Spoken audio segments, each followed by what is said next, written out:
इस समय की सबसे बड़ी खबर ये है कि जो गोड्डा में है निशिकांत दुबे वो पीछे चल रहे हैं। गोड्डा से बीजेपी के सांसद निशिकांत दुबे प्रदीप यादव से पीछे चल रहे हैं, तो वहीं चाईबासा में गीता कोड़ा मात खाती हुई नजर आ रही हैं। लगभग 20,000 से अधिक मतों से जोबा मांझी उनको पछाड़े हुए हैं।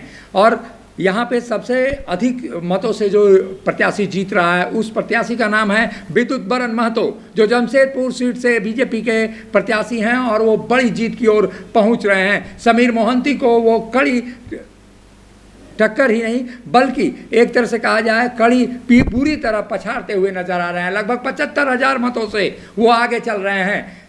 संजीव जिस तरह से वहाँ पे चुनाव लड़ रहे थे समीर वहाँ पे निश्चित रूप से ये दिखाई दे रहा था कि विद्युत बरन महतो एक बड़े मार्जिन से वहाँ पर चुनाव जीत रहे हैं। वहीं लोहरदगा के सुखदेव भगत लगभग 5,000 से अधिक मतों से आगे चल रहे हैं। तो वहीं कांग्रेस के जो खूंटी से प्रत्याशी हैं कालीचरण मुंडा वो 20,000 से अधिक मतों से आगे चल रहे हैं। तो ऐसी स्थिति में ये कहा जा सकता है जो तमाम चीज़ें हैं वो चीज़ें यहाँ पर अलग दिखाई दे रही हैं। और इस पूरे विधानसभा को अगर देखा जाए, विधानसभा वार देखा जाए, तो एक तरह से कहा जाए कि बीजेपी अधिकतम सीटें जीत रही हैं। वहीं पे अगर लोकसभा के दृष्टिकोण से देखा जाए अगर आंकड़ों में, तो यहाँ पर भी बीजेपी अधिकतम सीटें जीत रही हैं। तो माइनरली अगर आप गौर करेंगे तो बीजेपी को बिहार में भी बड़ी बढ़त मिलती जा रही है। वहीं जो झारखंड है, झारखंड में मुकाबला 10 और 4 का चल रहा है। जो मुखर संवाद ने बताया था वही आंकड़े यहाँ पर दिखाई दे रहे हैं। अन्नपूर्णा देवी 8,000 से अधिक मतों से आगे फिलहाल हैं।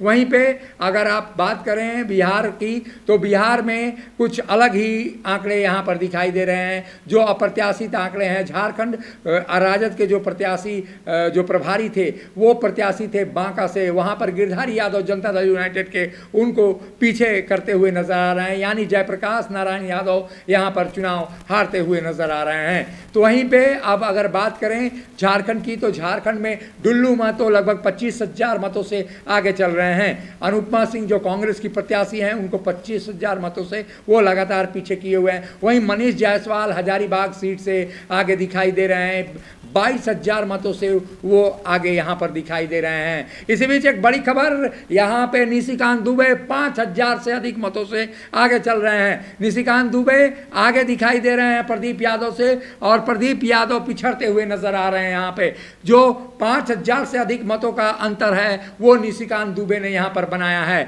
गिरिडीह संसदीय क्षेत्र से मथुरा महतो आगे चल रहे हैं, लेकिन ये आंकड़ा अधिक का नहीं है, 1,000 से अधिक मतों से वो आगे हैं। दूसरे स्थान पर चंद्र प्रकाश चौधरी हैं, जबकि तीसरे स्थान पर जयराम महतो हैं, जिनको जीत के लिए अप्रत्याशित रूप से माना जाता था। वो यहाँ पर काफी पिछड़ते हुए नजर आ रहे हैं, यानी तीसरे स्थान पर जयराम महतो दिखाई दे रहे हैं। अब बात करें दुमका की, तो दुमका में सीता सोरेन ने लगातार अपनी बढ़त बनाई हुई है। सीता सोरेन लगभग 8,000 मतों से आगे फिलहाल चल रही हैं और नलिन सोरेन को पछाड़ती हुई नजर आ रही हैं। लेकिन अप्रत्याशित रूप से राजमहल का जो आंकड़ा है वो काफी नजदीकी मामला बन गया है। लगभग 22,004 मतों से यहाँ पर विजय हांसदा जो झारखंड मुक्ति मोर्चा के प्रत्याशी हैं वो आगे चल रहे हैं। लेकिन कुछ परिणामों में अगर उलटफेर हो जाए तो ये कहा नहीं जा सकता है। और जिस तरह की बातें यहाँ पर देखने को मिल रही हैं, ऐसे में ये कहा जा सकता है कि जो आंकड़े हैं, आंकड़े कभी भी बदल सकते हैं। मुखर संवाद ने 300 से कम का आंकड़ा एनडीए को लगाया था और वही आंकड़ा लगभग साबित होता हुआ नजर आ रहा है। 294 पर आकर टिक गई है एनडीए गठबंधन, तो वहीं 229 पर इंडिया गठबंधन यहाँ पर दिखाई दे रही है। पवन सिंह, एक काराकाट की हमने बड़ी खबर दिखाई थी, काराकाट में पवन सिंह पिछड़ते हुए नजर आ रहे हैं। वहाँ पर सीपीआई एमएल के जो प्रत्याशी हैं राजा राम सिंह वो आगे दिखाई दे रहे हैं। वहीं चिराग पासवान लगभग 16,000 मतों से हाजीपुर में आगे दिखाई दे रहे हैं। एक तरह से कहा जाए कि जो पलामू सीट है, पलामू सीट में बीडी राम लगभग 57,446 मतों से आगे हैं। यानी एक तरह से कहा जाए वो सीधा क्लीन स्वीप की ओर आगे बढ़ते हुए ममता भुइयां कहीं भी टक्कर देती हुई नजर नहीं आई और किसी राउंड में वो पछाड़ नहीं सकी। वहीं कोडरमा से अन्नपूर्णा देवी का जो गैप था वो गैप घटा है। विनोद सिंह ने काफ़ी भरपाई की है, 15,700 से अधिक मतों से अन्नपूर्णा अन्नपूर्णा देवी यहाँ पर आगे दिखाई दे रही हैं। धनबाद सीट में लगभग 25,000 मतों से डुल्लू महतो आगे हैं अनुपमा सिंह से। तो वहीं गिरिडीह में जो चंद्रप्रकाश चौधरी हैं वो पिछड़ते हुए नजर आ रहे हैं। वहीं सुखदेव भगत की बात करें, जो सुखदेव भगत 5,000 से अधिक मतों से आगे चल रहे हैं फिलहाल। यहाँ पर समीर उरांव बीजेपी के पिछड़ते हुए नजर आ रहे हैं। और लोहरदगा में यह आंकड़ा अलग प्रतीत हो रहा है। यानी कोल्हान की जो सीटें हैं, कोल्हान की सीटों में यहाँ पर केवल जमशेदपुर को अगर छोड़ दिया जाए, चाईबासा और जो सीटें हैं वहाँ पे जो इंडिया गठबंधन है वो आगे चलता हुआ नजर आ रहा है। यहाँ झारखंड मुक्ति मोर्चा अच्छा प्रदर्शन करता हुआ नजर आ रहा है। झारखंड मुक्ति मोर्चा को 3 पर बढ़त मिल रही है, तो वहीं 2 सीटों पर यहाँ पर कांग्रेस भी काफ़ी बढ़त में है। तो ऐसी स्थिति में ये कहा जा सकता है कि अब आंकड़े और भी बदलेंगे, लेकिन फिलहाल इतना ज़रूर है कि जो स्थितियाँ हैं उन स्थितियों में अगर गौर किया जाए तो झारखंड में ये आंकड़े बदल सकते हैं।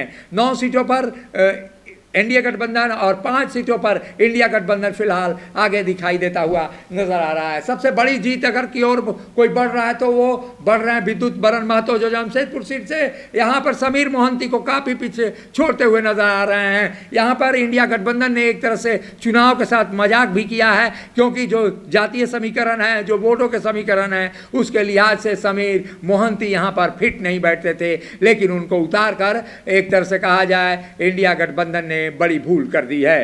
तो ये तमाम चीज़ें हैं। इंडिया गठबंधन ने झारखंड में अच्छा तो किया है, लेकिन वो और भी अच्छा कर सकते थे अगर प्रत्याशी अच्छे से चुनाव करते। उन्होंने प्रत्याशी देने में देरी की, उसके बाद चुनाव लड़ने की रणनीति गलत थी, तो ऐसे में यहाँ पर नुकसान उठाना पड़ रहा है। एक बड़ी खबर से आपको रूबरू करा देते हैं। यहाँ पर जो फायर ब्रांड हिंदुओं के नेता कहे जाते हैं गिरिराज सिंह, वो यहाँ पर पीछे चल रहे हैं। जो बेगूसराय की सीट है वहाँ लगभग 56,045 मतों से वो पीछे दिखाई दे रहे हैं। यहाँ पे ये कहा जाए कि गिरिराज सिंह पीछे पिछड़ते हुए नजर आ रहे हैं, और यह आंकड़ा निश्चित रूप से अलग दिखाई देगा आने वाले चंद घंटों में। अभी के लिए बस इतना ही, मुझे दीजिए इजाज़त, नमस्कार।